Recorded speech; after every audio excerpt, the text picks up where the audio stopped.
Hey everyone, if you don't already know, my name is Johnny Gibson, and I run Color in the Shape of Sound Studios. It's a small recording studio just outside of San Antonio, Texas. And lately we've been doing these weekly podcasts called StudioCast, where we have local bands or engineers or different people in the music scene locally come in, they talk about music or recording or gear or whatever else. But this week I thought we'd do something a little bit different. So instead of the StudioCast this week, I'm going to do this short video on some of my favorite microphones. This isn't going to be our whole mic collection in the studio, but this is 7 of my favorite mics. Now, these are mics that I've had for a while and feel comfortable talking about. I've used them a lot and have familiarized myself with them. So we're just going to get started here. One of my favorite mics is this Electro Voice. Let me get this out of the way. This is the Electro Voice RE20. Now, this is a dynamic mic. It has a bass roll-off. It's very simple. This is the microphone that I use for the podcast every week. This is what I use on my voice, on my vocals. And it just sounds great. It's one of the, studio standards. Everyone knows it. It's a great microphone. And you can use it for anything. I use it, like I said, I use it for my voice, but you can use it on kick drums. That's kind of a strange thing, a microphone that's for kick drum, and then you go and use it for spoken word. It's very, very versatile. It's a great mic. I use it when on kick drum whenever I'm recording something like a country song or maybe a jazz song where I just want a big full bass but not too punchy. And it just sounds great. I really like it. It's got a bass roll-off. So I use the voice roll-off on this when... The voice roll-off. What am I saying? I use the bass roll-off whenever I use this for spoken word for women. And it seems to make their voice a little bit crisper and more girly and more pretty. But yeah, this is a tried and true great mic. One of my favorites. Let's go to our next one here. This is a company called Gauge USA, and I didn't know about them until maybe a couple years ago. My boss at my other job had turned me on to them, and they are awesome. They make really, really nice mics. They're made in the USA, and I guess they kind of mimic other microphones, but they are great. This one is the The ECM 87. It's a large diaphragm condenser mic. I love these for vocals. This is my go-to mic for singing vocals. It's just a regular cardioid mic. Very simple. You can't change the pleural pattern or anything. But a cool thing about this is that it has a bass roll off. But if you look at it, there's no buttons. You have to pull off this sleeve here, and there's got a button on the inside. And I like that. The reason I like that is because when I have people in the studio and they're singing and they're just musicians, they don't know about recording, they want to touch things. And if there's a button or a knob or a switch on the microphone, they want to touch it and they want to move it. And that irks me so much when I have your microphone set up and you touch it and you mess with the settings. So that's great that they tuck the button away and they don't have any way to get to it. This microphone is kind of a wild card, I guess you would call it. This is one of my first microphones that I bought when I was in high school. It's a Sennheiser E835, and it's basically a 58. It's a Sennheiser version of a Shure 58, SM58. And I have recorded everything with this. Like I said, it's one of the first ones that I got when I was in high school. And I've recorded guitars, I've recorded vocals, and I still use it to this day. I don't really use it on guitars and stuff like that because I have better mics for that. But this is a great vocal mic. I use this one on the podcast a lot too for whoever the second person is that's talking. And it just sounds great. It's got a really good low end, and I think on the it's got a peak up in the higher range. So just it's real crisp and good. And you got the low end and you got the high end, and it's complements your voice, I guess. And it works really well I find on people who have higher voice males, it sounds really good on. So like pop punk singers, this is great on.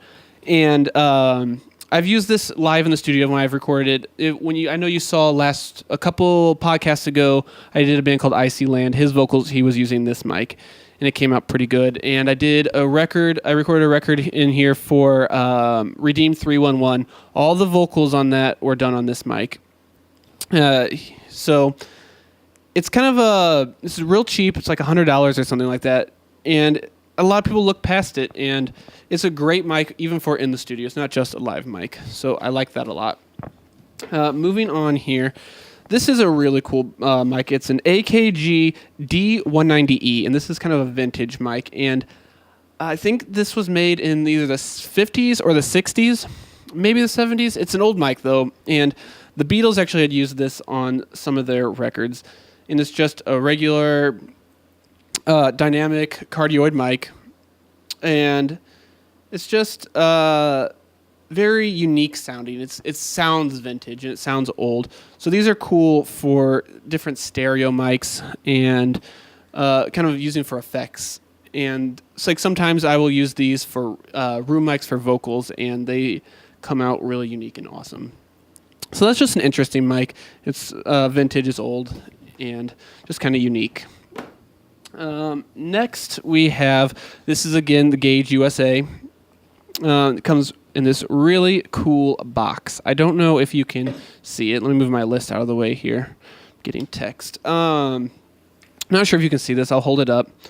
But it comes in this really cool box with great presentation. It's a pair of their small diaphragm condenser mics. This is a ECM 84, and it's a pair, but it's not a matched pair, even though it looks like it might be. But they're small diaphragm condenser mics, and it has a 10 dB pad on it. It has a bass roll-off.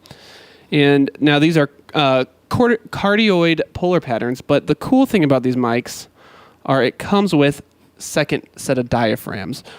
So let me see if I can do this here. I can pull this off while holding this microphone. So the diaphragm just screws off right like this. Let me put it back. And it comes with, if I can get it here. All right, sorry about that. I might have to cut that out. Maybe not. I don't know if I want to edit this video. But yeah, it's cardioid and omnidirectional. So the second set are omnidirectional, which means, I don't know who's watching this. If you're a beginner, cardioid is the little butt shape that you'll see on the microphone, where it picks up mostly in the front, and as you go around the sides, it's less in the back, not so much. But omnidirectional means it's like a sphere around it. And that's pretty cool for room mics, or sometimes I've used it for overheads, all kinds of things. But these are really good sounding small diaphragm condenser mics. I use these for overheads. I use this for acoustic guitar, for ukulele. I've used it on my dulcimer before. And it's just a really great sounding mic. And they're affordable too. It's that same company, Gauge USA, and they are amazing, and I love them. And for our last microphone here, get this out of the way. This is another kind of tried and true mic that is in the wrong box, but this is a AKG D112. This is a kick microphone. It's my favorite kick microphone. I like it. This and the D6 is a great mic as well, but I do not own one of those. But this is really good and punchy, and you can feel the bass, and it just works well with my particular drum kit that I have here. So, and most of the time I'm tracking drums, bands will come in and will use our kit, and it's a drum headquarters kit. And just the combination of this mic, there's something about it that really, really works well, and it sounds great. Now, this is a kick mic, but you can use it for other things. I've used it on bass amps, and that sounds really good. I have a Bassman 200 that this will rock. It sounds so good on. And it's just a cool low-frequency mic. This is what I only use it on low-frequency stuff. And it's another kind of tried and true. Everyone in the industry probably has one and knows about it. And it's a great microphone, and it sits in my mic cabinet just waiting to get used. So that's it. That's my favorite top seven mics that I like to use. maybe if you want to see more videos like this, let me know in the comments. We have, I can do my amp collection, my guitar amps, or my guitars, or maybe even my rack gear, or I can do all the microphones if you want. Just kind of let me know what you want and what you want to see. And stay tuned for next week. We'll go on and keep doing the Studio Cast. We'll have Studio Cast 6. So thanks for watching. I appreciate it. Leave a like if you liked what you saw. Subscribe, whatever. Leave a comment. Don't do whatever you want. But we appreciate you guys checking out the studio. Our Facebook will be down in the description, our Instagram, and our email and everything. Facebook is the best way to get a hold of us right now for recording. But or even just if you want to come be on the podcast, that'd be great. We'd love that. Like I said, information is in the description below. Thanks for watching, and we will see you next week. Thanks a lot. Bye.